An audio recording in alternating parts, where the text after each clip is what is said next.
Kita harus tempatkan masalah pada tempatnya. Pertama, di Arab Saudi ya hukum Arab Saudi itu terhadap transgender yang ibadah umroh.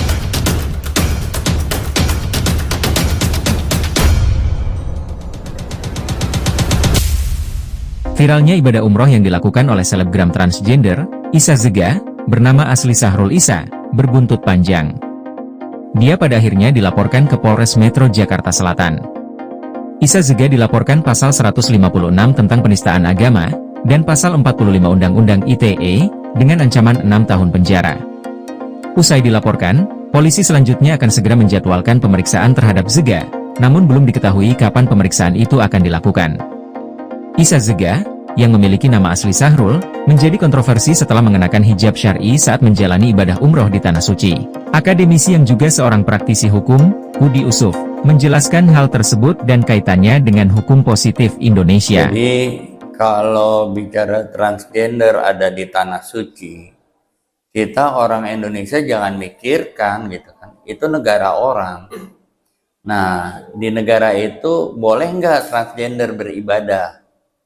Nah, itu harus jelas dulu, kan harus pakai aturan negara sana, karena yang bersangkutan lagi ada di sana. Jadi kalau di sana misalnya transgender dilarang, ya dilarang. Kita informasikan melalui Interpol kita bahwa di sana ada transgender yang melakukan ibadah berada di saf wanita ya ini. Berada di saf wanita. Nah, tinggal kita serahkan hukumnya seperti apa di Arab Saudi. Jangan kita laporkan di Indonesia, kan kejadiannya di Arab Saudi, bukan di Indonesia. Nah, menurut hukum, apabila hukum di Arab Saudi berbeda dengan hukum di Indonesia, kan Bang yang mengatakan. Jadi, menurut Abang pandangan hukumnya itu seperti apa kalau dilihat dari hukum seorang transgender yang melakukan ibadah di saf perempuan? Tadi kita harus tahu dulu berarti hukum di Arab Saudi, kita harus tahu dulu hukum di Arab Saudi apa. Semoga lebih berat ya nggak? Karena di situ kan kota suci ya nggak?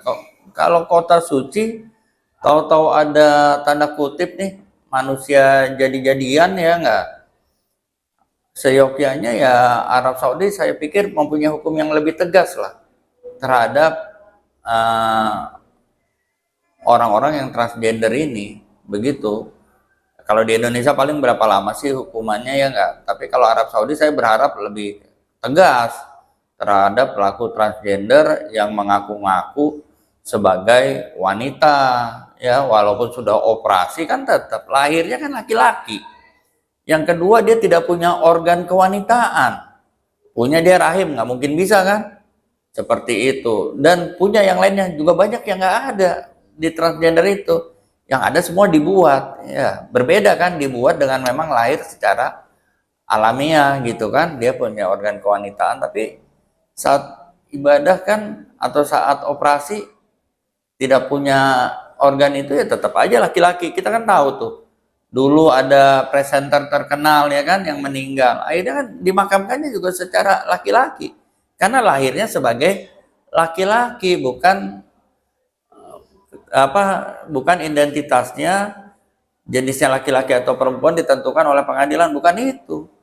Kalau sudah meninggal ya kembali sebagai waktu lahir dia sebagai apa, laki-laki atau perempuan, begitu. Karena tetap aja ciptaan Tuhan itu tidak bisa dirubah-rubah, ya nggak. Dia nggak punya rahim sampai kapanpun nggak akan punya rahim, nggak bisa melahirkan ya tetap nggak bisa melahirkan. Kalau nggak bisa melahirkan, nggak punya rahim ya berarti dia adalah laki-laki. Nah, kita serahkan aja ke hukum Arab Saudi itu. Semoga tegas gitu kan. Bang, ini kan dia melakukan umroh, artinya dia ada surat menyurat yang dia persiapkan sebelumnya. Artinya kalau misalnya emang ini pejabat-pejabat setempat juga ikut terlibat misalnya mengurus surat KTP dan yang lain untuk itu. Lah iya. Kalau lolos kan berarti dia emang udah boleh.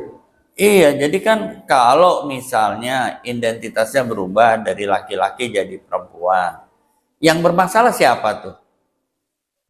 Bukan dianya. Ini juga harus clear. Yang bermasalah adalah negara kita. Kenapa mengabulkan lahirnya laki-laki menjadi perempuan? Ini kan bermasalah. Terus negara kita oke-oke aja tuh. Perubahan transgender dari laki-laki menjadi perempuan. terus akhirnya ibadah ke tanah suci. Berarti kan ada asas kausalitas sebab akibat. Seharusnya negara kita nggak boleh. Kalau lahir laki-laki sampai kapanpun laki-laki, jangan berubah jadi perempuan. Jadi kita juga nih kepada teman-teman jangan masalahkan orangnya nih. Si yang operasi transgender ya kan, karena di kita memungkinkan ya susah kan. Begitu. Coba kalau hukum kita tegas, lahir laki-laki ya tetap laki-laki, lahir perempuan ya tetap perempuan. Nggak ada masalah. Ini akhirnya kan timbul masalah yang nggak penting, nggak mutu begini kan. Kalau kita tegas, kan banyak tuh negara-negara yang tegas. Melarang adanya transgender gitu kan, dilarang, ada tuh beberapa negara tegas. Nah kita kok nggak tegas begitu, gara-gara operasi yang tadinya lahir sebagai laki-laki menjadi seorang perempuan. Jadi ingat nih, kita harus tempatkan masalah pada tempatnya. Pertama, di Arab Saudi ya hukum Arab Saudi itu terhadap transgender yang ibadah umroh. Yang kedua adalah masalah surat-surat identitas. Ya, jangan salahkan orangnya nih, yang salahkan adalah negaranya. Kok bisa jadi identitasnya bisa berubah? Ya kan?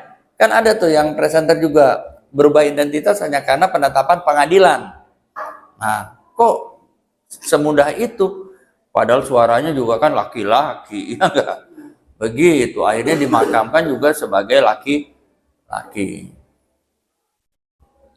Kalau masuk pasal penistaan agama tuh Begini ya, penistaan agama. Sekarang operasi transgender memungkinkan nggak sih di Indonesia? Kalau memungkinkan, salah apa nih? Yang ingin, ya nggak? Seperti itu, pertanyaan kembali lagi nih, masalah aturan. Terus bicara transgender, KTP misalnya berubah dari laki-laki ke perempuan. Siapa yang bikin KTP?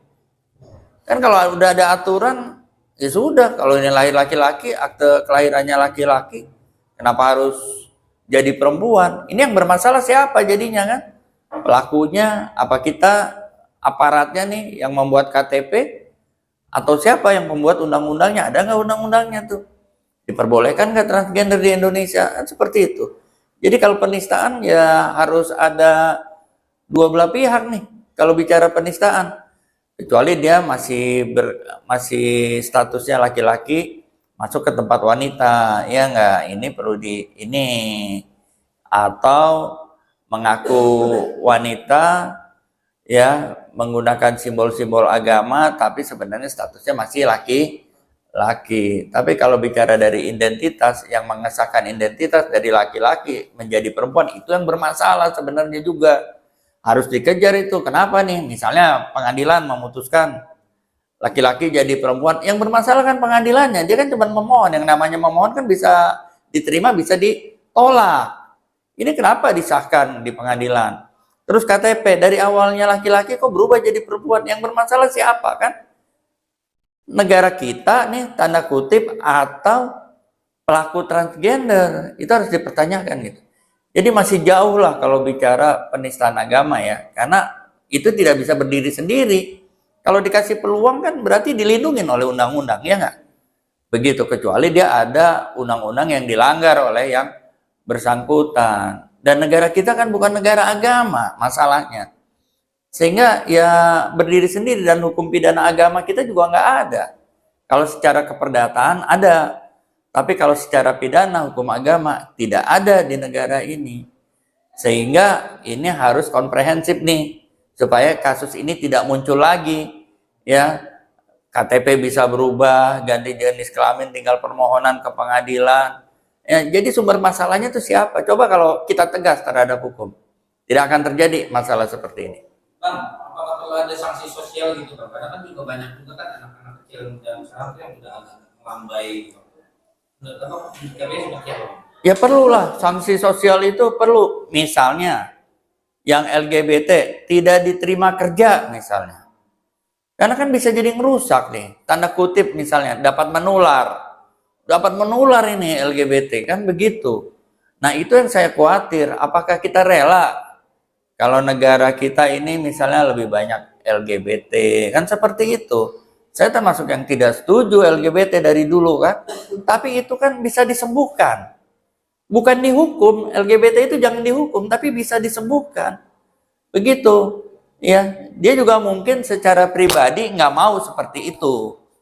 Ya, awalnya kenapa sebabnya ya macam-macam.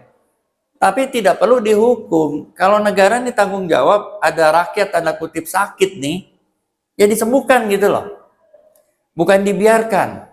Seperti itu. Bang, kita lihat juga kan di televisi, di media sosial itu kan juga yang pasti sih di televisi lah ya bang, yang banyak tuh presenter-presenter yang laki tapi melambai itu kan juga bisa merusak bang generasi muda bang. Kadang-kadang seperti apa? Ya betul. Nah, kalau saya sih berharap negara tegas gitu kan. Ada sanksi sosial.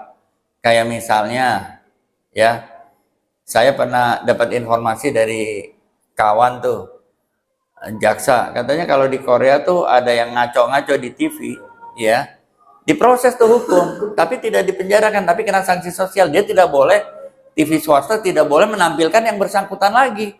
Seumur hidup begitu. Nah kalau itu ditegaskan kan bagus nih negara. Kita coba TV acara yang mendidik, bukan yang tidak mendidik, ya kan? Yang kasarnya tanda kutip merusak anak muda sekarang, ya itu yang harus diperhatikan. Makanya siapa tuh ada yang mantau TV apa namanya?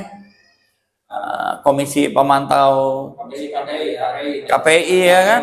KPI harus tegas lagi, harus ada jelas yang boleh mengisi acara TV itu siapa. Kita bukan masalah melanggar HAM, tapi ini kita bicara nasional, bicara supaya generasi muda kita tidak rusak begitu. Ya, dan tidak juga dirusak. Karena masalah begini kita udah banyak ya, yang ada kasus pembunuhan ya, dan ada kasus kekerasan seksual dan sebagainya ya. Walaupun bukan hanya golongan itu aja, tapi kan ini lebih kasarnya ya, saya dengar itu lebih menggemparkan, tapi kita nggak tahu persentasenya berapa. Tapi setiap kasus ini misalnya ada pembunuhan langsung di blow up, oh pelakunya ini kan, kasihan, jadi nanti khawatir dikucilkan kan. Oleh karena itu pelakunya lebih baik disembuhkan, bukan dihukum, dikasih sanksi sosial dulu. Tapi kalau sudah sembuh, baru boleh bekerja lagi, seperti itu. Untuk orang tua sendiri bang, untuk melindungi anaknya seperti apa bang? Kalau orang tua, kalau untuk melindungi anaknya, ya hati-hati nih. Karena kalau dulu sih zaman saya mungkin hanya melindungi anak perempuan. Sekarang juga anak laki-laki harus dilindungi ini. Karena banyak juga anak laki-laki korban. Awalnya sebagai korban, akhirnya berubah tuh. Ya, berubah. Pandangan seksualnya jadi, orientasi seksualnya jadi berubah. Nah itu juga harus hati-hati ya, orang tua lebih baik dididik, dikasih pemahaman yang benar supaya tidak pergaulan bebas, tidak bergaul dengan golongan-golongan yang tadi dapat merusak hidup anaknya di masa depan. Jadi menurut abang pihak pemerintah belum efektif ya bang untuk masalah ini bang, apa namanya, transgender yang LGBT juga bang. Ya harusnya pemerintah tuh lebih tegas ya. Mereka juga rakyat Indonesia. Apabila ada orientasi seksualnya berubah yang tadinya normal menjadi nggak normal, itu berarti tanda kutip ada sakit. Nah kalau sakit disembuhkan, bukan dihukum, bukan dijauhkan. Tapi untuk supaya tidak tidak menular ke yang lain, hak-haknya dibatasi dulu sampai sembuh. Kalau sudah sembuh, baru diberi kesempatan lagi, hak-haknya tidak masalah gitu. Tapi yang penting sembuh dulu. Nah, tanggung jawab sembuh itu, ya negara lah yang harus bertanggung jawab. Karena negara kan harus melindungi segenap bangsa Indonesia seperti itu. Jangan sampai ada yang tertular, berubah, nah itu menyeramkan juga sih.